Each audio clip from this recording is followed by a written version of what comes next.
நேர்கள் அனைவருக்கும் வணக்கம். இன்னைக்கு நம்ம டாபிக் தலைப்பில் என்னென்ன பேச போகிறோம் அப்படின்னு பார்த்தீங்கன்னா, நேற்று திரு ஸ்டாலின் அவர்கள் மதுரையில் பேசின விஷயங்கள், அதோடு இல்லாமல் தாவேகாவுக்கு நாடே வியக்கிற அளவுக்கு சின்னம் கிடச்சிருக்கிறான். இதோடு இல்லாமல் இன்னும் அரசியல் சார்ந்த பல விஷயங்கள் பற்றி பேச போகிறோம்.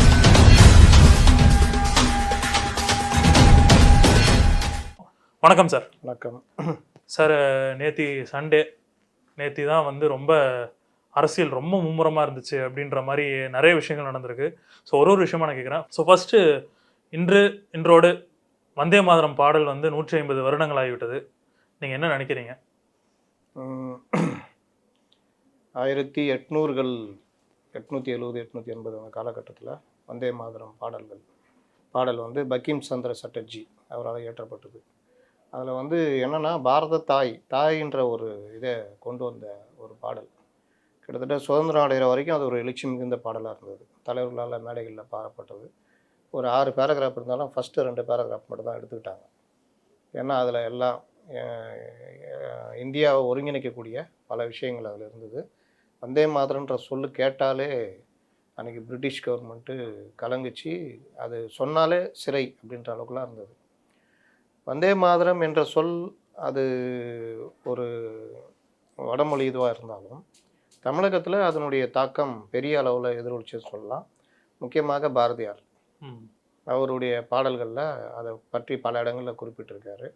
வந்தே மாதரம் என்போம் மாநில தாயை வணங்குதல் என்போம்ன்ற பாட்டு முதல்ல பாரதியாருடைய அந்த சாங் வஉசியுடைய கேரக்டர் நடித்த கப்பலோட்டி தமிழில் அந்த பாட்டு இருக்கும்.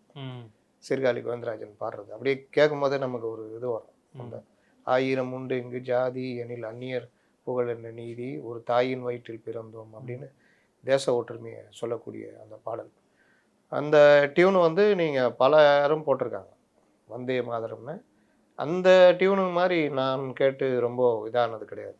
எல்லாருமே பெரும்பாலும் அந்த ஃபஸ்ட்டுன்றது என்றைக்குமே ஒரு ஸ்பெஷல். அதே மாதிரி 2K கிட்ஸுக்கு நம்ம வந்தே மாதரம் ஏஆர் ரஹ்மான் போட்ட வந்தே மாதரம். நம்ம ஆட்களுக்கு சுதந்திர வாழ்க்கை எங்கே பொங்குன்னா கிரிக்கெட் டீமு IPL இந்த கிரிக்கெட்டில் தான் பொங்கும். அது கிடையாது. அது உணர்ச்சி. சுதந்திரம் அந்த உணர்வு தேச உணர்வுன்றது நம்ம ரத்தத்திலே ஊறி இருக்கணும். அது அதற்கு ஆர்ப்பாட்டமோ கவர்ச்சி மிகு கோஷங்களோ எதுவும் கிடையாது.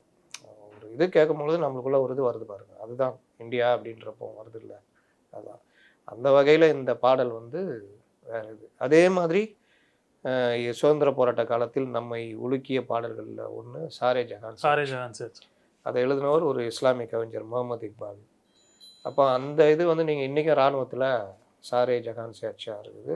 அதோடைய டியூனு அந்த இது கேட்கும்பொழுது நம்ம அறியாமல் அது மொழியோ என்னோ இது ஒரு சிலிர்ப்பு உண்டாகும். அதே மாதிரி இன்குலாப் ஜிந்தாபாத் பகத்சிங்குடைய பிரதான கோஷங்களில் ஒன்று. இன்குலாப் ஜிந்தாபாத் இந்துஸ்தான் ஜிந்தாபாத் ஒரு மிகப்பெரிய கோஷம். இது அன்னைக்கு பிரிவினை இல்லாத இதுலேயே வந்தது. அதே மாதிரி வந்தே மாதரம் சாங் வங்க பிரிவினை நேரத்தில் மிகப்பெரிய அளவில் எழுச்சியாக பாடப்பட்டதுன்னு எப்பவுமே மக்களை ஒருங்கிணைக்க ஏதோ ஒரு கோஷம் தேவைப்படுகிறது. நீங்கள் மொழி இனம் எல்லாத்தையும் கடந்து இணைக்கிறது. பிரிட்டிஷ்காரன் நம்மளை ஏதோ ஒரு வகையில் ஒன்றிணைச்சான் இந்தியாவை. 560 சமஸ்தானங்களை இந்தியர் அப்படின்னு ஒன்றிணைச்சது அந்த பிரிட்டிஷ் காலகட்ட ஆட்சி ப்ளஸ் நம்மளுடைய சுதந்திர எழுச்சி போராட்டம். அதற்கு பிறகு அமைந்த இந்திய அரசு எல்லோரையும் ஒன்றுபடுத்தியது. அது மிகப்பெரிய போராட்டம். 560 சமஸ்தானம் நினச்சி பார்க்க முடியாது. அதில் நம்ம எங்கே ஃபெயிலியர் ஆகிறோம்னா பாகிஸ்தான் பங்களாதேஷ் பிரிவு தான். அது வெள்ளையர்கள் செய்த ஒரு இது. அது என்னென்னா பிரியும் பொழுதே நமக்குள்ள பிளவு ஏற்படுத்தணும்னு இந்த வேலையை பண்ணிட்டு போனாங்க. அதற்கு சில தலைவர்களும் இரையானார்கள். கடைசியில் வேறு வழி இல்லை, நம் சுதந்திரம் அடைந்தே தீர வேண்டும்ன்றதுக்காக நம்ம அதுக்கு ஒத்துக்கிட்டோம். அப்படி தான் நீங்கள் இந்தியா பாகிஸ்தான்லாம் பிரிஞ்சுது. அன்றைக்கி வெள்ளைக்காரன் பண்ணி வச்ச வேலை இன்னை வரைக்கும் நமக்கு பிரச்சனையாக இருக்குதுன்றது தெரியும். நமக்கு மட்டுமல்ல பாகிஸ்தானிய மக்களுக்கும். அப்பாவி மக்கள் தான் அவர்கள். இஸ்லாமியர்களை ஏற்றுக்கொண்டு இருந்தாலும் அந்த ஆட்சியாளர்கள் அங்கே இருக்கிற தவறான அரசியல் புரிதல் காரணமாக அந்த மக்களும் கஷ்டப்படுறாங்க. எனக்கு தாயா பிள்ளையா இருக்கிறவங்க சொந்தங்கள் பந்தங்களோட பிரிஞ்சு கிடக்குறாங்க. அதுலேயும் இந்த பகல்காமுக்கு பிறகு நீங்கள் பலரும் பார்க்கலாம். கல்யாணம் ஆகி 8 வருஷம் இங்கே வாழ்ந்த ஒரு பாகிஸ்தானிய பெண் பிரித்து பாகிஸ்தானுக்கு அனுப்பப்பட்டார். இந்த மாதிரி கொடுமைகள்லாம் நடந்தது. அது அந்த மாதிரி விஷயங்கள்லாம் இல்லாமல் இருக்கணும் அப்படின்றது தான் நம்முடைய எல்லோருடைய எதிர்பார்ப்பும். அந்த வகையில் 150வது ஆண்டு வந்தே மாதரம் இதை நம்ம இன்னைக்கு அனுஷ்டிக்கிறோம். பார்லிமெண்ட்டில் கூட விவாதங்கள் போயிட்டு இருக்கு. ஸோ இதனை தொடர்ந்து நம்ம தமிழ்நாடு அரசியலுக்கு வந்தோம் அப்படின்னா, நேற்று முதலமைச்சர் அவர்கள் வந்து ரொம்ப வீர்கொண்டு பேசியிருக்கிறார். தமிழ்நாடை வந்து நாங்கள் துண்டாக்க விட மாட்டோம், அந்த மாதிரியான அரசியல் வந்து இங்கே எடுபடாது, அதோடு இல்லாமல் மதுரை வந்து தூங்கா நகரம்ன்றதை விட விழித்திருக்கும் நகரம் அப்படின்னு தான் நாங்கள் கூப்பிடணும், அங்கே தான் 200 கோடி ஊழல் நடந்தது அப்படின்ற விஷயத்தெல்லாம் நிறைய சொல்லியிருக்காரு. நேற்று அவரோட ஸ்டேட்மெண்ட் நீங்கள் எப்படி பார்க்குறீங்க? ஒன்றுத்தையும் நான்லாம் எப்போவுமே அதுக்கெல்லாம் ரொம்ப ஆச்சரியப்படலாம் மாட்டாங்க. ஏன்னா எழுதி கொடுக்குறவங்க என்ன எழுதுறாங்களோ அதை பேசிக்கிட்டு போகிறவர். எஸ்ஐஆருக்கு எதிராக அந்த படிவத்தை தூக்கிக்கிட்டு பயங்காட்டினவர். அவருக்கே ஒரு இது இருந்திருந்தால் என்னையா இருக்குது இந்த படிவத்தில்? ஒன்றுமே கிடையாது, இதை போய் உட்காந்து பண்ணுறீங்க. ஏன்னா ஒரு ஃபெயிலியர் மாடல் அது எஸ்ஐஆர் போராட்டம்ன்றது.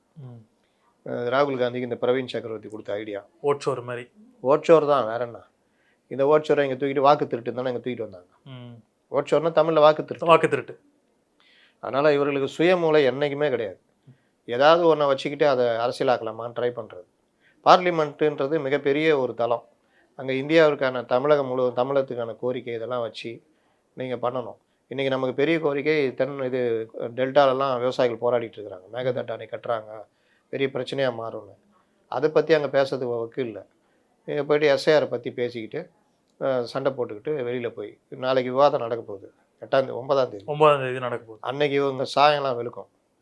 இவர்கள் ஒவ்வொரு விஷயத்துலையும் நீங்கள் பாருங்கள், இப்போ கூட தயாநிதி மாறன் ஏதோ ஒரு பிரச்சனையை கொண்டு போய் கிளப்பினாரு, அது பதில் கிடைச்சிது. இந்த மெட்ரோ மதுரை மெட்ரோலாம் ஒவ்வொரு விஷயத்துலையும் நீங்கள் என்னென்ன தப்பு பண்ணீங்க அதெல்லாம் பட்டியல் போட்டு உங்களுக்கு அனுப்பிச்சிருக்கோங்க, அதனால தாங்க ரிஜெக்ட் பண்ணியிருக்கோம், என்ன காரணத்தை ரிஜெக்ட் பண்ண முதல்ல போய் பாருங்கள், அதை சரி பண்ணுங்க அப்படின்னு பதில் சொல்லி அனுப்பிச்சி விட்டாங்க.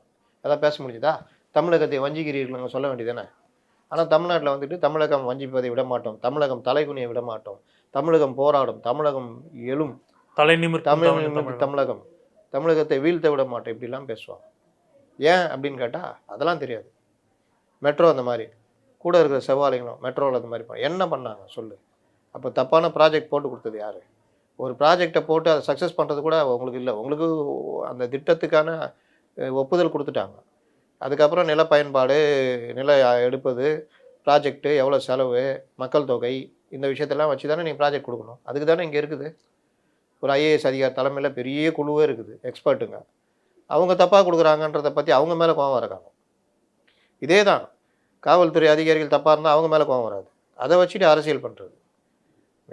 இந்த சம்பவத்தில் விஜய்க்கு மட்டும் பொறுப்பா? கரூர் சம்பவத்தில் காவல்துறைக்கு பொறுப்பு இல்லையா? விஜய்க்கு பாதி பொறுப்புனா காவல்துறைக்கு பாதி பொறுப்பு இருக்குது.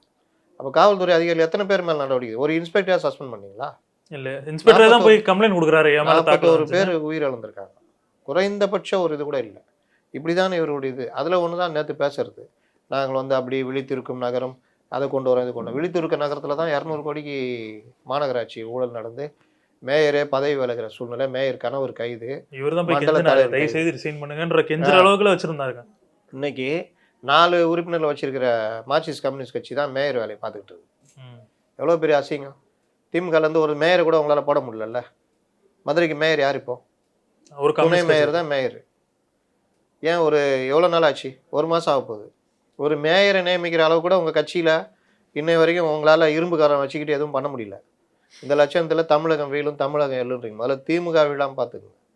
திமுகன்ற கட்சியில் இன்னை வரைக்கும் பல ஓட்டைகள் இருக்குது. ஒவ்வொரு மாநகராட்சியிலையும் கட்சியுடைய தலைமையே மதிக்கிறது இல்லை. கவுன்சிலர்கள் தனி குரூப்பு, மேயர் தனி குரூப்பு, கோஷ்டி சண்டை. நெல்லை தொடங்கி புதுக்கோட்டை இதில் தொடங்கி கிருஷ்ணகிரி சேர்மன் தூக்குற வரைக்குமே கோஷ்டி பிரச்சனைகள் ஓடிக்கிட்டு இது இருக்குது. இன்னும் சொல்லப்போனால் மதுரையில் தான் மூர்த்திக்கும் இவருக்கும் பெரிய பிரச்சனையாக போயிட்டு இருக்குது. அது ஒரு இது அமைச்சர். அதுதான், அதனால தான் இன்னைக்கு வரைக்கும் ஒன்றும் பண்ண முடியல. ரெண்டாவது மதுரையில் அதை கொண்டு வந்துருக்கு, இதை கொண்டு வந்துருக்கேன். எய்ம்ஸ் கொண்டு வந்ததில் உங்களுடைய பார்ட் என்ன? நீங்கள் என்ன எய்ம்ஸை வேகப்படுத்துறது என்ன பண்ணீங்க? செங்கலை தூக்கிட்டு அவ்வளோதான். நீங்கள் 16 வருஷம் தமிழ்நாட்டில் மத்தியில் ஆட்சியில் இருந்தீங்க. 1999 இருந்து 2014 வரைக்குமே இருந்தாங்க. தமிழ்நாட்டுக்காக எத்தனை எய்ம்ஸை கொண்டு வந்தீங்க? ஒன்று கூட கிடையாது. எத்தனை மெட்ரோ கொண்டு வந்தீங்க? ஜெயலலிதா தான் மெட்ரோ கொண்டு வரதுல முக்கிய காரணகர்த்தா வந்தாங்க. நீங்கள் என்ன பண்ணீங்க? பாஜக ஆட்சி வந்த பிறகு தான் மெட்ரோ இந்த விஷயங்கள்லாம் யோசிக்க ஆரம்பித்தாங்க. நீங்கள் என்ன பண்ணீங்க?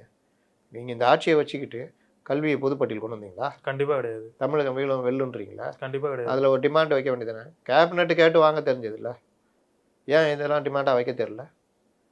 எத்தனை விஷயங்கள் தமிழ்நாட்டுக்கு எதிராக. காவிரி ஒப்பந்தம் 16 வருஷம் இருந்தீங்க. காவிரி ஒப்பந்தத்தில் ஏதாவது பண்ண முடிஞ்சதா உங்களால்? கர்நாடகா பண்ணி வைக்க முடிஞ்சதா? இன்றைக்கும் இந்தியா கூட்டணியில் தான் இருக்கிறீங்க. மேகதாட்டு அணை கட்டுறாங்க. உங்களால் எதாவது பண்ண முடியுதா? ஏன் காங்கிரஸோட ஒரு பேச்சுவார்த்தை நடத்தினா என்ன? ராகுல் தானே இருக்காரு. ம். இதுதான் பிரச்சனை. காங்கிரஸ் உட்பட இந்தியா கூட்டணியில் எல்லாருமே இருக்காங்க. அப்போ காங்கிரஸ் வந்து இந்த விவகாரத்தில் காங்கிரஸ் நெருக்கடி வேலை செய்கிறது எதுவுமே கிடையாது. மேகதாட்டு அணை பற்றி போய் பார்லிமெண்ட்டில் பேசுகிறீங்களா? எதுக்கு ஒத்தி தீர்மானம் கொண்டு வர்றீங்க? எஸ்ஐஆர் எல்லா மாநிலங்களுமே 99% முடிச்சுட்டாங்க. அப்புறம் என்ன அதில் நீங்கள் பெருசாக கொண்டு வரீங்க? இல்லை, இன்றைக்குமே ரிப்போர்ட் ஆயிருக்கு சார், 99% ஆஃப் வேலை முடிஞ்சுது, இனிமேல் அதை அப்லோட் பண்ணுறது மட்டும்தான் வேலை அப்படின்னு. அப்லோடிங் வேலை போய்கிட்டு இருக்குது. வரைவு வாக்காளர் பட்டியல் டிசம்பர் 16 நம்ம வரப்போகுது. அதற்கு பிறகு இறுதி வாக்காளர் பட்டியல் பிப்ரவரியில் வரும். வரைவு வாக்காளர் பட்டியல் வரும்போதே நம்ம பார்த்துக்கலாம். ஆன்லைன்லேயே நம்ம எபிக் நம்பரை போட்டு நம்மளது ஏறிடுச்சா, என்னென்ன மாற்றங்கள் வந்துருக்குன்னு பார்த்துக்கலாம். அப்புறம் என்ன, இன்றைக்கி இருக்கிற வசதிகளில் ரொம்ப சாதாரண விஷயம். இப்போ இதில் வந்து இவர்கள் என்ன சொல்ல போகிறாங்க? இப்போ 70 லட்சம் பேர் தமிழ்நாட்டில் நீக்கப்பட போகிறாங்க. அதில் இறந்தவர்கள், கள்ள ஓடி மாறி போனவர்கள், ஒரு வேலை இல்லாதவர்களுக்கு இருந்திருந்தா அதையும் நீக்க போகிறாங்க. என்ன வரப்போகுது? 77 லட்சத்தில் விடுபட்டவர்கள் உண்மையிலே இருந்தாங்கன்னா ரீஅப்ளை பண்ணிக்கலாம், மறுபடியும் பண்ணிக்கலாம். அதுக்கு டைம் இருக்குது. நம்ம அதை பற்றி ஒரு வீடியோவே போட்டிருக்கோம். டைம் இருக்குது, மறுபடியும் பண்ணிக்கலாம். அப்போ நீங்கள் இதை போய் தேசிய பிரச்சனை ஆக்கிறதுக்கு அங்கே பார்லிமெண்ட்டில் போய் சண்டை போடுறோம், கோர்ட்டில் கேஸ் போட்டுருக்கீங்களா? அங்கே போய் என்ன சொல்கிறீங்க? முதல்ல இங்கே சொன்ன எந்த காரியத்தையும் அங்கே போய் சொல்லலை. அங்கே போய் என்ன சொல்கிறீங்க? தள்ளி வைக்கணும்னு கூட இப்போ சொல்லலை. பிஎல்ஓஸ் மற்றவங்களுக்கு பணிச்சுமை அதிகமாக புதுசாக ஒரு வாதத்தை வைக்கிறாங்க. அதுதான் பிரதான வாதம். பணிச்சுமை இல்லாமல் பார்த்துங்கன்னு சொல்லிட்டு போயிட்டாங்க. அவங்க தடையாக விதிச்சாங்க. அவங்க ஒன்றுமே இல்லை, ரொட்டேஷனை மாதிரி போட்டு போயிட்டே இருங்க, அவ்வளோதான். உங்களுக்கு சம்பளம் டபுள் இது கொடுத்துட்டாங்க, சேலரி கொடுத்துட்டாங்க. அப்புறம் என்ன? அப்போது நீங்கள் வைக்கிற கோஷத்துலேருந்து எல்லாமே இந்த மக்கள் சார்ந்த எதுவுமே கிடையாது. பார்லிமெண்ட்டில் போய் இன்றைக்கி இலங்கை மீனவர்கள், இலங்கையில் வந்து தமிழக மீனவர்களை தொடர்ந்து கைது செய்யப்படுறாங்க, படகுகள் பறிமுதல் செய்யப்படுது. அதுக்கு ஒரு நிரந்தர தீர்வு காண்றதுக்கு பேச்சுவார்த்தை நடத்துங்கன்னு பாராளுமன்றத்தை சம்பிக்க வைங்க, பாராட்டலாம். ஆனால் அது அவசியம் இல்லை. உங்களுக்கு திருப்பரங்குன்ற மாற்றத்தை கொண்டு போய் அங்கே பேசுகிறாங்க. அதுதான் உச்சநீதிமன்றத்தில் வழக்கு போட்டிருக்கீங்களே, வழக்கு விசாரணை. அப்புறம் எதுக்கு அங்கே போய் பண்ணுறீங்க? சரி, அங்கே பண்ணுறீங்களா, பேச விட்டாங்கல்ல, என்ன உங்களுடைய கோரிக்கை என்ன சொல்லுங்கன்னு கேட்குறாரு. உங்கள் டிமாண்ட் என்ன சொல்லுங்கன்னு சொல்ல முடியுதா? எப்படி பண்ண முடியாதுன்னு எப்படி சொல்ல முடியும்? இல்லை, உங்கள் டிமாண்ட் என்ன? டிமாண்ட் என்ன? இல்லை சார், அந்த டிமாண்டை வச்சாலும் பொதுவெளிக்கு வந்துருச்சுன்னா அவங்க வேஷம் தெரிஞ்சிடும்ல. டிமாண்டே கிடையாது அவங்கள்ட்ட. அவங்க இதை வச்சு ஒரு அரசியல் பண்ணணுன்ற மாதிரி போய்கிட்டு இருக்கிறாங்க.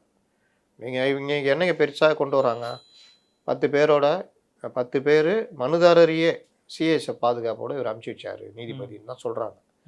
ஆனால் தீர்ப்பு, முதல் தீர்ப்பு என்னன்றதை பற்றி யாரும் பேச மாட்டேங்கிறாங்க, வசதியாக மறைக்கிறாங்க. அவர் முதல் தீர்ப்பு என்ன சொன்னார்? ஆலய அதிகாரிகள் தீபம் ஏற்றணும்னு சொன்னார். அதுக்கு அன்னைக்கே இவங்க அப்பீல் போகல. 3ஆம் தேதி வரைக்கும் பிரச்சனை ஆகி அன்னைக்கு மதியானம் வரைக்கும் அதுக்கான ஏற்பாடுகளே இல்லை. உச்சி பிள்ளையார் தான் ஏற்ற போகிறாங்கன்றப்ப தான் கும்பல் திரளுது. அப்போ கூட நீங்கள் ஒரு தீபத்தை ஏற்றிருந்தீங்கன்னா கூட அரோகரான்ட்டு போயிட்டு இருப்பாங்க. நமக்கு தேவை அமைதி ஏற்படுறது தான். மத மோதல்ன்றாங்க. இஸ்லாமியர்கள் யாரும் இதுக்கு எதிர்ப்பே தெரிவிக்கல. எந்த இஸ்லாமியர்களும் தெரிவிக்கல. அவர்களுக்கு இதுக்கு சம்மந்தமும் இல்லை. அவர்கள் இதை பற்றி கண்டுக்கவும் இல்லை. அப்போ இவர்களாக ஒரு இதை கிளப்பும் பொழுது அது ஒரு பெரிய பிரச்சனையாக மாறுது. உச்சநீதிமன்றம் வரைக்கும் போயிருக்கு. இதில் உச்சநீதிமன்றம் என்ன சொல்லுதுன்னு பார்ப்போம். ஏன்னா அதில் பல விஷயங்கள் இருக்குது. கான்ஸ்டியூஷன்றது ரொம்ப முக்கியம். இதில் எந்த நீதித்துறையும் சரி, ஆட்சித்துறை, மக்களால் தேர்ந்தெடுக்கப்பட்ட அரசும் சரி, நீதித்துறையும் சரி, மற்ற விஷயங்கள்லாம் வந்து ஒரு ஒன்றுக்கு ஒன்று சார்ந்து, ஒன்றுக்கு ஒன்று விலகாமல், ஒன்றுக்கு ஒன்று பகைக்காமல் நம்ம இது பேசின மாதிரி பவர் செக்ல இருக்கணும். அதில் எங்கேயாவது பிரச்சனை வந்ததுன்னா நாளைக்கு எல்லா தீர்ப்புமே மதிக்கப்படாமல் போகும். இல்லாட்டி எல்லாமே வந்து அரசை போட்டு நான் சொல்கிறதான் செய்யணுன்ற மாதிரி போகும். இது ரெண்டும் இல்லாமல் ஒரு முறையை கொண்டு வர்றது உச்சநீதிமன்றத்துடைய ஒர்க்கு. அது என்னன்னு பார்ப்போம். சார், இப்போ இதனை தொடர்ந்து திரு கே நேரு அவர்களை பற்றி புதுசாக ஒரு பிரச்சனை ஒன்று வந்திருக்கு. இடி புதுசாக ஒரு லெட்டர் எழுதியிருக்கிறாங்க அப்படின்னு சொல்கிறாங்க. என்ன நடக்குது இடியில்? ஏற்கனவே அந்த ஜாப் விஷயத்தில் ஜாப் ராக்கெட் நடந்திருக்கு. 888 கோடி ரூபா அப்படின்னாங்க. 888 கோடி இல்லை, 2500 சில்லற பணியிடங்களுக்கு 25 லட்சம் 35 லட்சம் வரைக்கும் வாங்கப்பட்டிருக்கு. அதற்கான ஆதாரங்கள் இருக்குது, வழக்கு பதிவு செய்யுங்கன்னு அவங்க கொடுத்துருந்தாங்க. இப்போ கூடுதலாக இன்னொரு கடிதம், அது 250 பக்கம் ஆதாரத்தோடு கொடுத்துருக்காங்க. இப்போ கூடுதலாக இன்னொரு கடிதம் டிஜிபி எழுதியிருக்காங்க. இந்த விவகாரத்தில் கமிஷன் இந்த அளவுக்கு 7லேருந்து 10% வரைக்கும் கமிஷன்லாம் பெறப்பட்டுள்ளதாக எங்கள்கிட்ட ஆதாரம் இருக்குது. இதில் வந்து உடனடியாக நீங்கள் வழக்கு பதிவு செய்யணும். அப்படி செய்யலைன்னா இந்த தப்புக்கு நீங்களும் தெரிந்தே துணை போகிற மாதிரி நாங்கள் கருத வேண்டியிருக்கோம்னு ஒரு குற்றச்சாட்டோட இந்த கடிதத்தை எழுதியிருக்காங்க. ம். இது கிட்டத்தட்ட ஆளுங்கட்சிக்கு ஒரு இன்று இருக்கும் அரசியல் சூழ்நிலையில ஒரு நெருக்கடி ஏற்படுத்துகின்ற விஷயம். ஏன்னா இடி ப்ரெடிகேட்டட் அஃபென்ஸ் இல்லாமல் உள்ள வர முடியாது. ஆமா. அப்போ இங்கே இவர்கள் இந்த விவகாரங்கள் இடி ரைடில் வேற ஒரு ரைடில் நடக்கும் பொழுது இது கிடைக்குது. ம். அப்படி கிடைக்கும் பொழுது அந்த ரைடுடைய பிரதான வழக்கு ரத்து பண்ணும் பொழுது அந்த ரைடே முடிஞ்சு போகுது. ஆனால் அதில் கிடைச்ச விஷயங்கள், அதாவது நேருடைய சகோதரருடைய நிறுவனங்கள் மற்றதில் நடந்த ஆவணங்கள் மற்றது பார்க்கும்பொழுது இவருடைய துறையின் கீழே வர்ற அந்த நகர்ப்புற அந்த இது விவகாரத்தை அந்த துறையின் கீழே நடந்த விஷயங்கள்லாம் வெளியில் வருது. அதுக்கு வழக்கு பதிவு பண்ணுங்க, இந்தாங்க ஆதாரம்னு கொடுக்குறாங்க. இது வரைக்கும் யோசிச்சுட்டு இருக்கிறாங்க. இப்போ இந்த விவகாரம் கோர்ட்லேயும் இருக்குது. கோர்ட்டும் நோட்டீஸ் கொடுத்துருக்குது என்ன முடிவு எடுக்க போகிறீங்கன்னு. இப்போ இதில் அரசு வந்து என்ன பண்ணணும், அப்போ ஒன்று எஃப்ஐஆர் போடணும், இல்லை எஃப்ஐஆர் போடுவதற்கான முகாந்திரம் இந்த இதில் இல்லை அப்படின்னு முடிவு எடுக்கணும். ரெண்டுல ஒன்று தான். ரிட்டர்ன் இல்லை, நீதிமன்றத்தில் சொல்லணும். ஓகே. அப்போ நீதிமன்றம் அதுக்கப்புறம் என்ன முடிவு எடுக்கும்னு தெரியாது. அதனால் எப்படி பார்த்தாலும் இது ஒரு இடியாப்பு சிக்கல். இந்த விவகாரத்தில் மிகப்பெரிய அளவில் நீதிமன்றத்திட்ட குட்டு வாங்குவாங்களா, இல்லாட்டி தங்களுடைய வாத திறமை இதை வச்சு அதை பண்ணுவாங்க. ஏன்னா இவர்கள் உச்சநீதிமன்றம் எல்லை வரைக்கும் போவாங்க, மேல்முறையீடு வரைக்கும் போவாங்க. உச்சநீதிமன்றமே மாற்றி கொடுத்தாலும் மறுபடியும் மேல்முறையீடு போவாங்க, சீராய்வு மன்னிலாம் போவாங்க. அதனால் இந்த விவகாரம் கிட்டத்தட்ட கவர்மெண்ட்டுக்கு ஒரு நெருக்கடி அப்படின்றத நம்ம புரிஞ்சிக்க முடியுது. ஸோ இதனை தொடர்ந்து சார் நேற்று அண்ணாமலை அவர்கள் ஒரு ட்வீட் ஒன்று போட்டிருந்தார். அந்த ட்வீட்டில் மாணவர்கள் 11வது படிக்கிற மாணவர்களுக்கு வந்து பைசைக்கிள் கொடுத்தாங்க, அது வந்து ரொம்ப தரம் ரொம்ப குறைவாக உள்ளது அப்படின்ற மாதிரியான ஒரு ட்வீட் போட்டிருக்காரு. நிஜம்லே அந்த மாதிரி கொடுத்த சைக்கிள்ஸாக தரம் குறைவாக இருந்திருந்ததா? பொதுவாகவே இந்த இலவசம் இந்த மாதிரின்றப்ப டெண்டரு அதுன்னு போகும்பொழுது எல்லா கமிஷன் மற்ற விஷயங்கள்லாம் சேர்ந்து அந்த பொருள் மேலே வைக்கப்படும். இது இப்போ இல்லை, போன தடவையும் அதே மாதிரி தான். நீங்கள் சைக்கிளை வாங்கி ரீஃபிட் தான் பண்ணி ஆகணும். சும்மா அவன் அப்படி இப்படி ஸ்போக்ஸை கோத்து அப்படி வச்சுருப்பான். அந்த வீல் பார்த்தா பெண்டாக இருக்கும், அது எந்த இதுவும் இருக்காது. மாணவர்கள் வாங்கினா இன்னொரு தடவை ரீஃபிட், அதுக்காக ஒரு 500 1000 செலவு பண்ணுற மாதிரி தான் இருக்கும். அந்த மாதிரி செலவு பண்ணி சைக்கிளை ஓட்டுகிற நிலைமை இருந்தது. இப்போ அதை விட மோசம் பல இது இல்லை, இல்லை அந்த மாதிரி கொடுக்குற ஏற்பாடுங்க. இவர்கள் வந்த பிறகு தான் பல விஷயங்களில் பார்க்குறோம். இலவச வேட்டி செயல்லேருந்து பல விஷயங்கள்ல இவர்களுடைய பிரச்சனை. லேப்டாப்லாம் கொடுக்கவே இல்லை, இந்த இப்போ தான் ஆரம்பிச்சிருக்காங்க. அதுவும் கல்லூரி மாணவர்கள் கொடுக்க போகிறாங்க. கல்லூரி மாணவர்கள் வாங்கிட்டு உங்களுக்கு பள்ளி மாணவர்கள் கொடுத்தா தான் அது பயனாகும் அவங்க படிப்புக்கு. மற்றது கல்லூரி மாணவரும் விட்டு வேலைக்கு போக போகிறாங்க. அவனுக்கு லேப்டாப் கொடுத்துட்டு என்ன இருக்குதுன்னு தெரில. எல்லாம் வாக்கு அரசியலை மையப்படுத்தி பண்ணுற ஏற்பாடு. அதுலேயே பார்த்தீங்கன்னா அப்போவே 45,000 ரூபாய்க்கு அவங்க கோட் பண்ணி கொடுத்துருந்தாங்க ஏடிஎம்கே பீரியட்லலாம். இப்போ இவங்க கொடுத்தது ரொம்ப கம்மின்னு நினைக்கிறேன். இன்றைக்கி ரேஞ்சுக்கு அந்த இதோடு ஒப்பிடும் போது ரொம்ப கம்மி.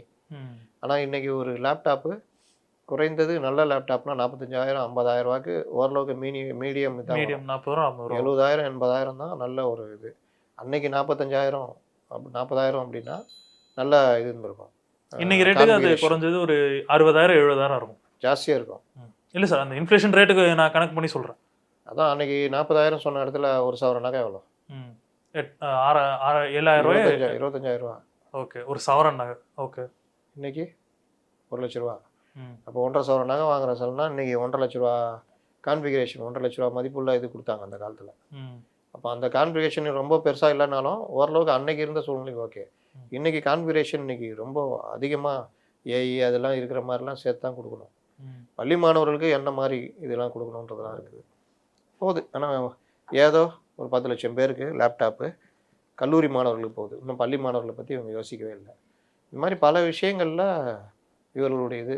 ஆனால் அவங்களோட ஸ்ட்ராட்டஜின்னு பார்க்கும்போது அது கரெக்டாக இருக்கா சார்? அவங்களுக்கு கொடுத்தா அவங்க ஓட்டு போடுவாங்க அப்படின்றது வந்து நடக்கும்னு நீங்கள் நினைக்கிறீங்க? இது ஓட்டாக கன்வெர்ட் ஆகும்னு நீங்கள் நினைக்கிறீங்களா? வாங்குற பாதி பேர் நண்பா நண்பியாக இருந்தால் என்ன பண்ணுவீங்க? ஃபுல்லாக யோவில் இருப்பாங்க. ஆமாம், அதனால் அதெல்லாம் வந்து நீங்கள் கணக்கில் வர முடியாது. பார்ப்போம். அதை நம்பி தான் சொல்கிறார் அவர். பயனாளிகள், திமுகவினர், நடுநிலை வாக்காளர்கள். நடுநிலை வாக்காளர் இவருக்கு போடுவான்னு நம்பிட்டு இருக்காரு இன்னும்.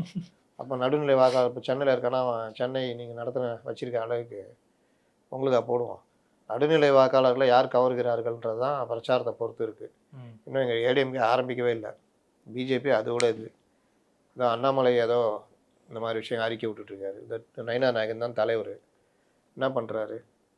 என்ன டீம் ஸ்டாலின் என்ன பேசுறாரோ அதுக்கு எதிர்கருத்து பேசிட்டு இருக்காரு. ஸ்டாலின் சிறந்த மனிதர், ஆனால் அவர் ஆட்சி சரியில்லை. இந்த மாதிரி உருட்டி இருந்தா விஜயும் எம்ஜிஆரையும் ஒப்பிடுகிறார்களே அப்படின்னு கேட்டால் விஜயும் எம்ஜிஆரும் ஒப்பிடுவது என்பது வேடிக்கையான ஒன்று. இதான் பதில். வச்சு வெளுக்கணுமா வேணாமா? சும்மா இன்னும் வாழைப்பழத்தை இது கொடுத்த மாதிரி வளவலா கொலவலா அந்த செங்கோட்டையனோட போட்டி போட்டு இருந்தாலும் கட்சி வளர்க்க முடியாது. ஆனால் அதுக்கப்புறம் தமிழ்நாட்டை பொறுத்த வரைக்கும் மத அரசியல் பண்ணவே கூடாது. பாஜக அண்ணாமலை பண்ணார் பாருங்க.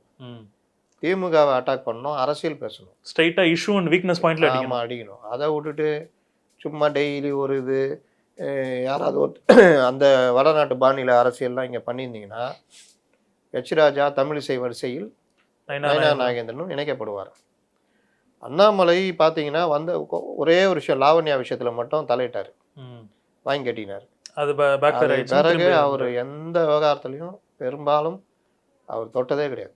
என்ன இதுவோ ஃபேக்ட் ஏடிஎம் டிஎம்கே இதில் என்ன அவர்கிட்ட மைனஸு, ஒரு கட்டத்தில் டிஎம்கேவுடைய அண்டர் கவர் ஏஜென்ட்டாக மாறி கூட்டணியை உடைக்கிற வேலையெல்லாம் பண்ணார். ஏதாவது பாஜகவுக்கு பிரச்சனை அதுதான். ஒன்று நல்லா இருக்கும், அண்டர் கவர் வேலை செய்யும். இன்னொன்று நல்லா இது விசுவாசமாக இருக்கும், அந்த இது இருக்காது, கண்டென்ட் இருக்காது. அப்போ அதுக்கேற்ற ஆட்களை மற்ற விஷயங்கள்லாம் பண்ணணும். அதை விட்டுட்டு சும்மா உட்காந்து ஸ்டாலின் நல்ல ஒரு இந்த கதைலாம் ஒட்டி இருந்தால் வேலைக்கு ஆகும். ஸ்டாலின் நல்லவர் தான், அதுக்கு என்ன பண்ண சொல்கிறீங்க? நல்லவர் கையில் தான் ஆட்சி இருக்குது. நல்லவர் ஏமாலியாக இருந்தாருன்னு என்ன பண்ண முடியும்? நல்லவரை ஏமாற்றிக்கிட்டு இருக்கிறாங்க, நல்லவரை நம்ப வைக்கிறாங்க. இதெல்லாம் இப்படி தான் போகுதுன்னு நல்லவருக்கு உண்மை புரியும் பொழுது நாட்கள் கடந்துட்டு இருக்கும். ஃபஸ்ட் டைம் ஆட்சிக்கு வரவங்களுக்கு ஒரு பிரச்சனை. அதிகாரி சுற்றி இருந்து எல்லாம் சூப்பர் சூப்பர் சூப்பர்னு காமிச்சினே போவான், இந்த சைடை திரும்ப விட மாட்டான். அந்த அதிகார மமதை தாண்டி ஒரு ஏமாளித்தனம் இருக்கும். கரெக்ட், எல்லாமே சூப்பர், எல்லாம் பாரு ஜனங்க வாழ்த்துறாங்க. ரோட் ஷோலாம் எதுக்கு சார்? செம்ம வரவேற்பு சார், உங்களும் ஏமாத்துறது. இப்படி இந்த சைடே பார்க்கறது, நெகட்டிவே காமிக்கிறது இல்லை. நெகட்டிவ் காமிச்சா தானே பயம் வரும். எக்ஸாமுக்கு படிக்கணும், படிக்கலன்னா சிக்கலாகிடும், இவ்வளோ சிலபஸ் இருக்குது அப்படின்னா நெகட்டிவ். அது நெகட்டிவ் இல்லை, நம்மளை பயமுறுத்துகிற நல்ல விஷயம். அப்போ பயம் வரும்போது படிக்க ஆரம்பிப்போம். அதை விட்டுட்டு அதெல்லாம் விட்றா, மேட்டரே கிடையாது, அவன் பாரு என்ன சொல்லிடுற கலாம் கனவு காணுங்கள் ஜெயிக்கலான்னு, அப்படி பண்ணலாம் அப்படி பண்ணலாம், இவன் பார்த்தியா சூப்பராக பண்ணான் பாரும்பா. வீட்லேயே அவன் பெரியப்பா என்ன சொன்னார், வீட்லேயே அறிவாளி புள்ளனா நீ தான் சொல்கிறாரு, சொந்தக்காரங்களே நீ தான் படித்தோன்றாங்க. அதை ஒன்றை வச்சுக்கிட்டே போய் எக்ஸாமில் போய் வேலைக்கு ஆகுமா? பக்கத்து வீட்டுக்காரங்க பாராட்டுறாங்க, இவங்க பாராட்டுறாங்கன்னு. ஆனால் நீங்கள் எழுத போகிற எக்ஸாமுக்கு என்ன தயார் பண்ணீங்க அப்படின்னு பார்த்தா ஒன்றுமே இருக்காது. இது பாராட்டை வச்சுட்டு அங்கே போய் உட்காரும் பொழுது எதிராளி நல்லா படித்தவன் அடிச்சுட்டு போடுவான். இதுதான் நடக்க போகுது. அதனால் இவர் ஆட்சியின் சிறப்பு, தமிழகம் வீழாது, இந்த டெம்ப்ளேட் வசனங்களுக்கே கூப்பிட்டு 2 அரை விடணும் கூட இருக்கிறவங்க. சும்மா நான் பேர் வச்சுன்னுக்கிறேன், பேர் வச்சு ஏமாத்தினுக்கிறேன் அப்படின்னு ரூக அடிச்சிருக்கணும். அவர் ரூ குழந்தை கூட போடும், ரூபாய் 10 அப்படின்னா ரூ 10 நம்ம எல்லாருமே எழுதுறது. கள்ளச்சாராயத்துக்கு பண்ணிருக்கணுமே சார், கள்ளச்சாராயத்துக்கு பண்ணியிருக்கணும். அன்னைக்கு இந்த மாதிரி தான். அன்னைக்கு என்ன பண்ணாங்க தெரியுமா? லா அண்ட் ஆர்டர் எஸ்பியை போயிட்டு சஸ்பெண்ட் பண்ண வச்சாங்க. இவருக்கு நியாயப்பிரகாரம் கள்ளச்சாராயத்தை தடுக்கிறது லா அண்ட் ஆர்டர் டிபார்ட்மெண்ட், அவங்க டிபார்ட்மெண்ட்டு. அதுக்கான இது இருக்காங்க என்ஃபோர்ஸ்மெண்ட்டு. அவங்கள இது பண்ணவே இல்லை. பிடபிள்யூ அதிகாரிகளை ஒன்றுமே பண்ணல, தொட கூட இல்லை. ப்ரொஹிபிஷனுக்கு அந்த கலாச்சாரத்துக்கு பண்ணியிருக்கணும், அண்ணா யூனிவர்சிட்டிக்கு பண்ணியிருக்கணும், இன்னும் எவ்வளவோ விஷயங்கள் இருக்குது. அதுக்கெல்லாம் ரூ கூட ஒரு இடத்துல ஒரு எலிவேட் கொடுத்துச்சு. எதுக்கு? யாருக்கு எலிவேட்? உன் எலிவேட் யாருக்கு தேவை? உனக்குள்ளே நீ எலிவேட்னு சொல்லிக்கிட்டேன். இல்லை சார், நான் அதை கூட ஒரு சரி ஓகே ஒரு சிம்பாலிசேஷன் நான் அதை விட்டு. எது என்ன சிம்பாலிசேஷன்? ஸ்கூல் படிக்கும்போது எத்தனை கிளாஸ் படிச்சீங்க நீங்கள்? நான் 10வது வரைக்கும் படித்தேன். 12வது வரைக்கும் படித்தேன். 12வது தான் படிச்சிங்களா? காலேஜ்லாம் படிக்கலையா? காலேஜ் படித்தேன். ஸ்கூல் படிக்கிற காலத்துலேயே உங்களுக்கு ரூபாய்க்கு என்ன போடுதாங்க? கூனா போட்டு கொடுத்தாங்க? இல்லை, ரா போட்டு இதுதான் போடுவாங்க. அது ஹிந்தி இது போடுவாங்க. இப்படி ரா அதை விட்டுருங்க, குறியீடை விட்டுருங்க. ஸ்கூல் படிக்கும்போது தமிழ் மீடியம் தானே படிச்சிங்க? ஆமாம் சார், தமிழ் மீடியம் தான் படிச்சிங்க. ஆமாம். ரூபாய்க்கு என்ன எழுதுவீங்க? ரூபாய்னு எழுதுவீங்க. சுருக்கமா ரூ போட்டு புள்ளி. இப்போ இவங்க என்ன கொண்டு வந்தாங்க? ரூ. அப்புறம் என்னமோ எலிவேஷன் அது இதுன்னு பேசிட்டு இருக்கிறீங்க. இல்லை சார், அதை வச்சு ஒரு அரசியல் பண்ண. என்ன அரசியல்? இதை தான் சொல்கிறேன், பைத்தியக்காரத்தானன்றேன். ஊருக்கே தெரிஞ்ச விஷயத்தை வச்சுக்கிட்டு நாங்கள் தான் கண்டுபிடிச்சோன்னா என்ன கண்டுபிடிச்ச நீ? நான் படித்த காலத்துலேயே ரூபாய்க்கு ரூ தான். 40 வருஷத்துக்கு முன்னாடியே ரூபாய்க்கு ரூ தான். அப்புறம் நான் ரூபாய்க்கு நான் கூணு போட்டு இவங்க மாற்றி ரூனா கொண்டு வந்தாங்க. இல்லை எம்ஜிஆர் மாதிரி அந்த பெரியாருடைய சீர்திருத்த எழுத்துக்கள் அண்ணா அப்படின்னா நான் சேர்ந்துருக்கோம், அதை எடுத்துகிட்டு துணைக்கால் போட்டார், எழுத்து சீர்திருத்தத்தை கொண்டு வந்தாருன்னா ஓகே. இருக்கிறத கொண்டு பேனர் வச்சுக்கின்னு ரூனா என்ன ரூ என்னன்னு கேட்டால் அது இந்திய எழுத்தான். குறியீடுக்கும் இந்திய எழுத்துக்குமே அடிப்படை வித்தியாசம் தெரியாது முட்டா பீஸுங்களை வச்சுக்கிட்டு அதுக்கு தான் கூப்பிட்டு திட்டிருக்கணும். அதனால இதுதான் இவர்கள் அதை தான் சொல்ல வர்றேன். சும்மா இதில் சோகம் கண்டுக்கிட்டு தமிழகம் வீழாது, தமிழகம் எல்லும், தமிழகம் வெல்லும், தலை நிமிரும் தமிழகம் தமிழகம் போராடும். தமிழகத்தை தலைகுனிய விட மாட்டோம். மற்ற ஸ்டேட்லாம் பண்ண உட்காந்து கணத்தில் கை வச்சு உட்காந்துக்கிறான். எல்லாம் போராடிட்டு தான் இருக்கான். அவனுக்கு தேவையான போராட்டன்றது என்னது? நமக்கு தேவையானதை ஏதோ ஒரு வகையில் சாதிச்சு பெறணும். அது சாம பேதம் தானம் தண்டம் ஒன்று பேசி வாங்கணும், இல்லை கொஞ்சம் மிரட்டி வாங்கணும், இல்லாட்டி பகிரங்க மிரட்டி வாங்கணும், இல்லை போராட்டம் மூலிமா ஏதோ ஒரு வகையில் காரியம் சாதிக்கணும். மற்ற முதலமைச்சர்லாம் சாதிச்சாங்கல்ல, நீங்கள் என்ன பண்ணிக்கிட்டு இருக்கீங்க? ஒரு மெட்ரோ ப்ராஜெக்ட்டு ஃபெயிலியர் ஆகுது. ஃபெயிலியருக்கான காரணம் என்ன? நம்ம அதிகாரிகள்ன்ற கோபம் வரமாட்டேங்குது. ஏன் அப்போ என்ன பண்ணுறான்? அவங்களுக்கு சாப்பிட்டு அந்த சைடை மறைச்சிடறான். சார் இப்படி சொல்லுங்கள் சார், தமிழகத்தை வஞ்சிக்கிறது. அவன் எங்கே வஞ்சிக்கிறான்? நீ கரெக்டாக ப்ராஜெக்ட் கொடுத்தனா அவன் கொடுத்தே ஆகணும். ஏன்னா அது ஒப்புதல் எவாலுவேஷன் கரெக்டாக கொடுத்துருந்தா எவனாவது போய் 2011ஓட பேஸை கொண்டு பாப்புலேஷன் கொடுப்பானா? சின்ன ஒரு பையனை கூப்பிட்டு இன்னைக்கு இருக்கிற இந்த தொழில் முனைவோர் இந்த இதுல ஒரு சாதாரண யூபிஎஸ்சி ஆஸ்பிரண்ட் சொன்னீங்கன்னா கூட அழகாக போட்டு கொடுத்துருவான். என்ன மேட்ரு, எப்படி பண்ணணும், என்ன ஏது. ஒரு ஐஏஎஸ் இருந்துட்டு தெரியலன்ற அதை செய்யலங்கிறது தெரியலாம் கிடையாது. திமுரு, பயம் கிடையாது. ஜெயலலிதா இருந்தா பண்ணுவீங்களா? இந்நேரம் தூக்கி எங்கேயாவது அடிச்சிருப்பாங்க.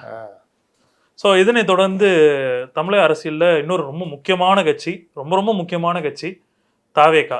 அதில் ரொம்ப முக்கியமான ஒருத்தர் வந்து சொல்லியிருக்காரு. ரொம்ப முக்கியமான விஷயத்த சொல்லியிருக்காரு. என்னன்னா, சின்னம் வந்து கிடைச்சிருச்சு, அந்த சின்னத்தை பார்த்து அகில இந்தியாவும் வந்து வாயை புழக்க போகுது. ஏன் உலகத்தை விட்டாரு? இல்லை, அவர் வந்து இந்தியாவுக்குள்ள அரசியல் பண்ணுறாரு, அதனால அகில இந்தியாவும் வந்து வாயை புழக்க போகுது அப்படின்ற. கேட்குற குக்கிராமத்திலேயே விஜய் கட்சி ஆரம்பிச்சாருன்னு பல பேருக்கு தெரியல. இதில் அகில உலகத்தில் வேற வளர்களுக்கு ஏதோ இன்னொருத்தர் வந்துடுறாரு பாருங்க. நீ இப்படி பேசுற, நான் பேசுகிறேன் பாரு. தமிழ் உலகமே வையகமே இன்று வியந்து பார்க்கும் மிகப்பெரிய தலைவராக விஜய் இன்று அப்படி இப்படின்னு பேசிட்டு இருப்பார். யாரு? நாஞ்சில் சம்பத், வாய்ச்சொல் வித்தகர்.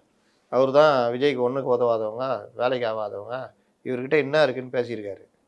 அடுத்த செகண்டு இன்னும் ஒரு திட்டமும் இல்லை, ஒன்றும் இல்லை, அடுத்த கட்டம் கூட நகர முடியாது. நேற்று ஒரு பேட்டியில் சொல்கிறார், அதெல்லாம் பிரச்சனையே இல்லை, ஓரிரு மாதங்கள் ஒரே நாளில் 68,000 பேர் நியமித்தார்கள் அல்லவா, ஒரே நாளில் எப்படி நியமிக்க முடியும்? அதுக்கு பின்னாடி ஒரு வருஷமா உட்காந்து இது பண்ணி அப்புறமா அன்னைக்கு அறிவிப்பு வந்திருக்கும். அது பண்ண நாட்களா, அதனால பண்ணுவாங்க. இதை பண்ணுவாங்க, போவாங்க, வருவாங்கலாம் அரசியலில் உதவாது. இதை முடிச்சுட்டாங்க, இதை பண்ணுறாங்க, இந்த விஷயத்தில் இப்படி வர்றாங்கன்றது தான். இப்போ என்னென்னா, இந்த சின்ன என்ன வரப்போகுது? பேட்டோ டிவியோ ஏதோ ஒன்று வரப்போகுது. அது கொண்டு போய் சேர்க்குற வேலையை பார்க்கணும். அதை விட்டு உலகம் வியக்கிறது. இவர் இப்பவும் பாருங்கள், அதே 1/2 மணி நேரமாக தான் பேசிகிட்டு இருக்காரு. அதே தான். அப்புறம் என்னது, ஈரோட்டில் முக்கியமாக இடத்துல மீட்டிங் பண்ண போகிறோம் அப்படின்னு பக்கத்தில் பெரிய கூட்டம் இருக்குது.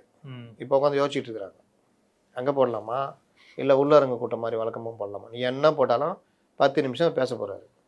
அவ்வளோ பில்டப் பண்ணோன்னா இவர் வருவார், இவர் மட்டுமே பேசுவார் 10 நிமிஷம். உள்ளரங்க கூட்டம்னு இன்னும் ஞாபகம் சார், பாண்டிச்சேரியில் இப்போ ஒரு உள்ளரங்க கூட்டம் நடத்த போகிறாங்க. அங்கே எப்படி கூட்டமாக உள்ளரங்க கூட்டம்னு சொல்லியிருக்கிறாங்க.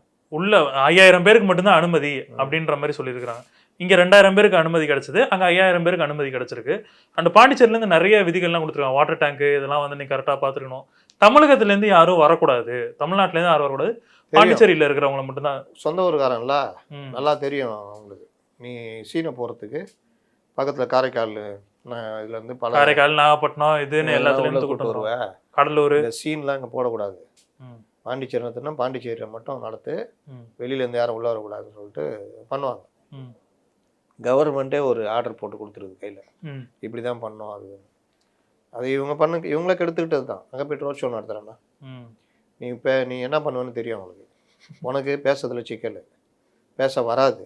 அப்படியே பேசினாலும் பவள விழா பாப்பா பிளாஸ்ட்டுன்னு இருப்பேன். கேட்டால் அவங்களுக்கு அதான் புரியன்னுவேன். அவங்கள அரசியல் படுத்துறான்னா உனக்கே அரசியல் தெரியல. இதை உளறிக்கிட்டு கேட்டால் அவங்களுக்காக தான் பேசுகிறேன்னு, அவங்களுக்காக எவ்வளோ நேரம். அப்புறம் அனிருத்தை கூட்டு வந்து மியூசிக் போடு, இன்னும் ரசிப்பான். இந்த மாதிரி பைத்தியக்காரத்தனம் தான் பண்ணிக்கிட்டு இருக்கிறது. எப்போ புரிய வைக்க போகிற? குழந்தையா அவனுங்க. அவங்களுக்கு அரசியல் புரிதல் வேணும், பொருளாதாரம் பற்றி தெரியணும். உனக்கு தெரியுதா முதல்ல பிரச்சனை? ஒவ்வொரு விஷயத்துலையும் என்ன மாதிரி அரசியல் பண்ணணும்னு இவங்களுக்கு தெரியல. தமிழகம் வஞ்சிக்குதுன்னு இவங்களும் சேர்ந்து வளர்றாங்க. அந்த நாய் பெரிய நாய் குலைக்குது, குட்டி நாய் குலைக்கு தெரியுமா? அதுக்கு தெரியுமா என்னன்னு? அதுக்கு தெரியாது. எங்கள் அம்மா குலைக்குது, நானும் குலைக்கிறேன்னு குலைக்கும். இப்போ அதே தான் திமுக பண்ணால் நம்மளும் பண்ணணும். திருப்பரங்குன்றத்தில் இவருடைய ஸ்டாண்ட் என்ன? சொல்லவே இல்லை, அதை பற்றி எதுவுமே வாயவே திறக்கல. ரொம்ப சிம்பிளாக சொல்லிட்டு போகலாமே, 2 பேரும் மத அரசியல் பண்ணுறீங்கயா? இல்லை 2 பேரும் அரசியல் செய்கிறீங்கன்ட்டு ஒரே இதில் முடிச்சிட்டு மக்கள் தான் அதில் பாதிக்கப்படுறாங்க. மக்களுக்கான அரசியல் பண்ணுங்க. நீதிமன்றன்றது முக்கியமானது. நீதிமன்ற தீர்ப்பையும் ஏற்றுக்கணும். அதே நேரத்தில் தேவையற்ற அரசியல் பண்ணுறதையும் விடணும். பாஜக அவர்களுடைய கூட்டணி கட்சிகள் மக்களுக்கான பிரச்சனைகளில் இந்த மாதிரி எவ்வளோ விஷயத்தில் நீங்கள் திரண்டுருக்கீங்க, போராடி இருக்கீங்க. அதை பண்ணாமல் இப்போவும் இதே அரசியல் நீங்கள் பண்ணீங்கன்னா நீங்கள் அப்படி தான் இருப்பீங்க. திமுக வழக்கம் போல் இந்த மாதிரி விஷயங்களில் எனக்கு என்ன நடக்கிறத விட்டுட்டு ஒழுங்கான இது பண்ணணும், இந்த விஷயத்தில் மக்களுடைய இதுதான் முக்கியம் அப்படின்னு ஏதாவது ஒன்று விடுங்க. எனக்கு ஒரு டவுட் வருது சார். இப்போது இந்த திருப்பரங்குன்ற இஷ்யூவாக இருக்கட்டும், இல்லை மற்ற விஷயங்களாக இருக்கட்டும், பாஜக இன்னும் டிவிகேவை அட்டாக் பண்ண ஆரம்பிக்கவே இல்லை. அதே போல் டிவிகேவும் சரி, ஏடிஎம்கே கூட்டணியும் அட்டாக் பண்ண, ஒருவேளை என்டிஏ கூட்டணி பேச்சுவார்த்தை இன்னும் போயிட்டு இருக்கோ அப்படிங்கிற ஒரு சந்தேகம் இருக்கு. போயிட்டு இருக்கு தான் சொல்கிறேன்னு, போய்கிட்டு தான் இருக்குது. எப்போ வேணாலும் கூட்டணியில் கொண்டு வருவாங்க. இல்லை இவர் கட்சி டைமில் முடிவு எடுத்தாருன்னா அந்த பிரவீன் சக்கரவர்த்தி இந்த மாதிரி பேசி ஏதாவது முடிவு எடுப்பாங்க. அதனால் அதை தடுக்கிறதுக்கு தான் ராகுல் உடைய திட்டத்தின் அடிப்படையில் தான் பிரவீன் சக்கரவர்த்தியை வச்சு பேசுறது. குறைந்தபட்சம் பாண்டிச்சேரி கேரளான்னு வச்சுக்கிட்டாவது இவரை என்டிஏ பக்கம் தள்ளாமல் இருப்போம் அப்படின்னு. அப்படி தள்ளாமல் இருந்தால் காங்கிரஸுக்கு லாபம். அதை வச்சு டிஎம்கேவை டிமாண்ட் பண்ணலாம். வருங்காலத்தில் 2031 அப்படியே கூட்டணியை தொடர்ந்து டிஎம்கே கழட்டி விட்டு மற்ற கட்சிகளையும் சேர்த்துக்கிட்டு ஆட்சியை பிடிக்கலாம், ஆட்சியில் பங்கு அப்படின்னு போகலாம். அந்த மாதிரி மாற்றலான்னு காங்கிரஸுக்கு ஒரு நல்ல வாய்ப்பு. அதை நோக்கி நகர்றாங்க. அது இப்போ அவர்களுக்கு பெரிய கடுப்பாக மாறிக்கிட்டு இருக்குது. யார் இந்த பிரவீன் சக்கரவர்த்தி? இவர் கேட்டால் என்ன சொல்லிட்டாரு, அவரெல்லாம் அப்படிலாம் ஒன்றும் எங்கள் இது சொல்லலை. உங்கள் தலைமை என்னைக்கு ஒழுங்காக சொல்லியிருக்கு? நான் கேட்குறேன். இன்றைக்கி ஒரு காங்கிரஸ் தலைவர் என்கிட்ட பேசியிருந்தார். அவர் சொல்கிறாரு, ராகுல் காந்தியை தலைவர்கள், தமிழக தலைவர்கள் சந்தித்து 3 வருஷம் ஆகுதான். ஓகே, 3 வருஷம். செல்வ பிறந்தகை, மாணிக்கம் தாக்கூர், யாராக இருந்தாலும், ஈவன் சிதம்பரம் உட்பட 3 வருஷம் ஆகுதான். இந்த லட்சத்தில் தான் ராகுல் தமிழ்நாட்டை பார்க்குறாரு. இவர்கள் ராகுல்கிட்ட ஆலோசனை பண்ணுறாங்க. அப்போ இவர்கள் இடைக்கால பாலம்னா யாருன்னா பிரவீன் சக்கரவர்த்தி போன்றவர்கள். அப்படி தான் ஓடுது வண்டி. பீகாரில் எல்லாம் வச்சுக்குவீங்க. ஸோ இவங்க பிரியா காந்தி திரும்ப பார்க்க மாட்டாங்க. ராகுல் எப்போ ஒரு தடவை வருவார். காங்கிரஸ் தலைவர்கள் கவனம் செலுத்த மாட்டீங்க. அப்புறம் எப்படி பீகாரில் ஜெயிக்க முடியும்? பிரதமரும் உள்துறை அமைச்சரும் அங்கே டேரா அடிச்சுக்கிட்டு வேலை செய்கிறாங்க. உங்களுக்கு ஜெயிக்கணும்னு அக்கறை இருக்கா? இல்லை மண் சார்ந்த கோரிக்கை வைக்கிறீங்களா? எலைட்டு கோரிக்கையில் வைக்கிறீங்க. ஓட்சோர் எலைட்டு ஜனங்களுக்கு ஏற்றுக்கொள்ளாத எந்த கோரிக்கை வச்சாலும் எடுப்படாது. இன்றைக்கே இவங்க உருட்டுறாங்க, தமிழகம் நிமிரம், தமிழகம் போராடும், தமிழகம் தலை குனியாதுன்னு. ஏன்னா தமிழகம்னு கொண்டு வந்தால் மக்கள் அதுக்குள்ளே கொண்டு வந்துடுற மாதிரி இவர்கள் எண்ணம். அதுலேயும் அடிவிடும். வெற்றி நடை போடும் தமிழகம்னு போட்டாங்கல்ல 21 ஜெயிக்க முடியலல்ல. இந்தியா ஒளிர்கிறதுன்னு போட்டார் வாஜ்பாய். அப்போ தோற்று போனார் அந்த வருஷம். அதனால் இந்த இது ஓரளவுக்கு தான் ஜெயிக்கும். மண் சார்ந்த விஷயங்களை பேசணும், அதை நிறைவேற்றி கொடுக்கணும். கொடுத்தனா ஜனங்க நம்புவாங்க, பரவாயில்லப்பா இவர் இருந்தால் பரவாயில்ல அப்படின்னு. நீ எதுவுமே பண்ணாமல் வார்த்தையில் விளையாடுறது, எலைட் அரசியல் பண்ணுறது, பைக்கு தரேன் கார் தரேன்றது, இது எதுவுமே உதவாது. உங்களை தள்ளி வச்சு தான் பார்ப்பான். கூட இருக்கிற கல்ட்டு வேணால் உங்களோட நிற்கும், ஓட்டு போட எல்லாம் பண்ணோம். மற்ற ஜனங்க உங்களை விலைக்கு தான் பார்ப்பான். ஜனங்களுக்கான கோரிக்கை என்ன, அதில் என்ன பேசுகிறீங்க? அது கூட பாருங்கள், ஒரு போராட்டம் நடத்துகிறாங்க தாவேகா, ஒருத்தன் கையை கடிச்சிட்டான். செய்தி என்ன? கையை கடித்து விட்ட தாவேகா தொண்டர். எனக்கு அதை பார்க்கும்போது சிரிக்கிறதா, என்னடா நீங்கள் இப்படி நியூஸ் போட ஆரம்பிச்சிட்டீங்க, என்ன விஷயமோ அதை பேசுங்கடான்னு போகிற நினைக்கிறதா? இதுதான் ஜேர்னலிசம். தாவேகா தொண்டர்கள் பார், ஒரு ஸ்கூலுக்கு பக்கத்தில் டாஸ்மார்க் பாருக்கு, அதை எதிர்த்து ஒரு 30-35 தொண்டர்கள் 50 பேர் இருப்பாங்க. தள்ளுமுள்ளு போராட்டம் நடத்துகிறாங்க. அதில் எவனோ ஒரு பைத்தியக்காரன் கையை கடிச்சிட்டான். அவன் வழக்கம் போல் அந்த மாதிரி சண்டை போட்டால் கடிச்சிடுவான் போல், கடிச்சிட்டான். ஆனால் செய்தி எது வருது? போலீஸார் கையை கடித்து தாவேகா தொண்டர், போலீஸார் கையை கடித்து தாவேகா தொண்டர் கைது. இதுதான் ஜேர்னலிசமான்னு கேட்குறேன். இவர்களும் எப்படி இருக்காங்க? தாவேகா இன்னை வரைக்கும் தலையாய பிரச்சனை தமிழகத்துல டாஸ்மார்க்கும் போதைப் பொருள் கலாச்சாரம் தான். இதை கையில் எடுக்கிறாங்களா? இல்ல. ஏன்னா வைகோ கொண்டு பேசியிருக்காரு சார், போதைப் பொருள் கலாச்சாரம் இங்க இருக்குன்னு. ஏனென்றால் இவர்கள் எலைட். இவர்களுக்கு மது, போதைப் பொருள் ஒரு மேட்டரே கிடையாது. ஏன்னா இவர்களே அப்படி சுற்றிட்டு இருக்கிறவங்க தானே. அப்பா நீங்கள் நல்லா சரக்கு, டெய்லி சரக்கு அடிக்கிறவன், டெய்லி கட்டி கொடுறவன்ட்ட போய் மது விலக்கும் டாஸ்மார்க்னால சீரழிவுன்னா அவன் அப்படிலாம் இல்லையா, எங்கேயா யாரையா இல்லை அப்படின்வான். நம்ம குடிக்காதையா அப்படி பண்ணாதுன்னா, இப்படி பேசியிருந்தாருப்பா ஒருத்தர் என்கிட்ட, திடீர்னு ஹார்ட் அட்டாக்ல செத்துட்டார் தெரியுமா அப்படின்வான். அப்படின்னா என்ன அர்த்தம்னா, நாங்கள் குடிச்சு பிடிக்கிறோம், நீ யோக்கியம் பேசுறிய, குடிக்காமக்கிறிய, அவன் நீ உயிரோட இருக்கிறியான்ற மாதிரி அவன் நம்மளே கில்ட்ரி பண்ணுவான் சார். ஏசு ஒரு தட்டி ஒரு குடிகாரன்ட்ட பேசிட்டு இருக்கும்போது அவன் சொன்னான், நீ ஏதாவது பாவம் பண்ணாமல் இருந்தீங்கன்னா என்னை நீ குடிக்காதுன்னு சொல்லுன்னா முடிஞ்சு போச்சு. அதுக்கு மேலே நம்மளால கில்ட்ரிப்பில் ஒன்றுமே பண்ண முடியல. அந்த மாதிரி தான் பேசுகிறானுங்க. அதனால இது என்ன விஷயம்னா, இவர்கள் இந்த மாதிரி தேவையற்ற விஷயங்களை எடுத்து ஹைலைட் பண்ணுறாங்க தவிர இந்த இதுக்காக போராடுறாங்க. இல்லாட்டி இவங்க அறிக்கை ஒன்றும் இல்லை, அந்த இடத்துல போராடின விஷயத்தை பின்னுக்கு தள்ளிட்டு தொண்டர்கள் போராடுறாங்க, அவர் பின்னுக்கு தள்ளிட்டு திசை திருப்பும் இதை திமுக கொண்டு திமுக வரீங்களா, மேல திசை பழைய போட்டு திருப்பும் போங்க. திமுக கொண்டு வரணும். இன்னொன்று, இவர்கள் அவர்களுக்கு பக்கம் நிற்கிறாங்களான்னா கிடையாது. இவர்களுக்கு இதை பற்றிலாம் கவலை இல்லை. இதோ போராட்டம் நடந்துச்சானே தெரிய மாட்டேங்குது. உலகத்திலேயே இயக்கும் சின்னம்னு உருட்டின்னு போகிறது. அவன் பாவம் கீழே உட்காந்து போராடிட்டு இருக்கிறான். அவனை அரசியல் படுத்தணும். இதுதான் அரசியல், இதுதான் அரசியல்.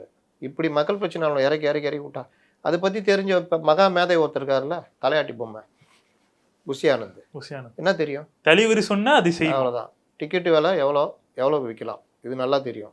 எந்த தேட்டரில் எவ்வளோ ஷோ போடலாம் இதுக்கே நல்லா சொல்லுவார். அதுவா இங்கே வா உட்காரு அப்படின்னு ஃபுல்லாக சொல்லுவார்.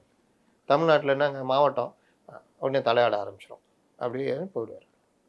தலைவர்கிட்ட 1 to 1 பேசுகிறேன் அப்படின்னு. அதனால் இது வந்து ஒரு இதுவே கிடையாது இவர்கள்ட்ட. ஒரு தெளிவான அரசியலே இவர்கள்ட்ட இல்லை அப்படின்றதான்.